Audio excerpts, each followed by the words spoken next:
বেতনি নদীর চরে পাওয়া গেল পূর্ণবয়স্ক কুমিরের মৃতদেহ। এলাকায় চাঞ্চল্য। গত 3 মাসে 3টি কুমিরের দেখা মিলেছে। সুন্দরবনে পরিবেশবিদরা উদ্বেগ প্রকাশ করেছিল যে একদিকে প্রাকৃতিক ভারসাম্য, পরিবেশ দূষণ, অন্যদিকে খাবারের সন্ধানে বারবার সাগর থেকে নদীতে দেখা মিলছে কুমিরের। আর একেবারে অন্য চিত্র দেখা গেল উত্তর 24 পরগনা জেলার বসিরহাট মহকুমার সুন্দরবনের সন্দেশখালীর ব্লক ইন বেতনি নদীর চরে মৃত কুমির। বেশ কিছুদিন কুমিরের আনাগোনা হয়েছিল এইসব অঞ্চলে। তাহলে কি শারীরিক অসুস্থতা, খাবারের সন্ধান কিংবা নদীর নোনা জলে দূষণ? কি জন্য মৃত্যু হয়েছে এই কুমিরের? এই নিয়ে রীতিমতো এই বিষয়ে সুন্দরবনবিদরা।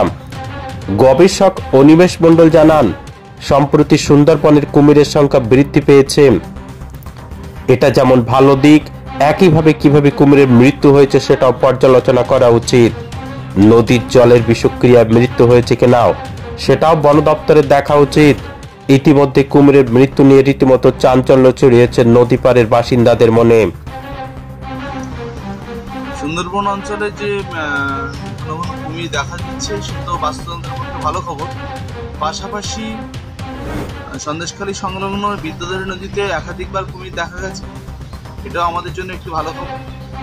কিন্তু আজকে যে ঘটনাটি ঘটল, যে বিদ্যাধরী নদীর পাশে এবং বেতনি নদীর যে সংযোগ এখানে কালীনগর পার্কের পাশে একটি মরা কুমির ভেসে এসছে। এটি খুব দুঃখজনক ঘটনা যে একটি জলের রক্ষক কুমির, এই কুমির আজকে মারা গেল। এই কুমিরটি মৃত এখানে ভেসে এসছে, মনে হলো কয়েকদিন আগে কুমিরটি মারা গেছে। তবে কুমিরটি কি করে মরে গেল এটি একটি বড় প্রশ্নের চিহ্ন দেখা দিল।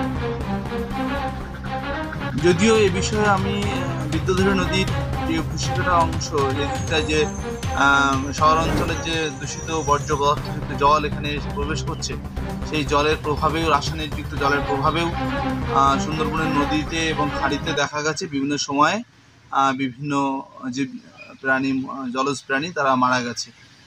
কিন্তু এটিও সত্য যে কুমিরটি কিভাবে মারা গেল, এই কুমিরটি পূর্ণবয়স্ক কুমির, সেটি কিন্তু আমাদের কাছে প্রশ্নচিহ্ন রেখে দেয়।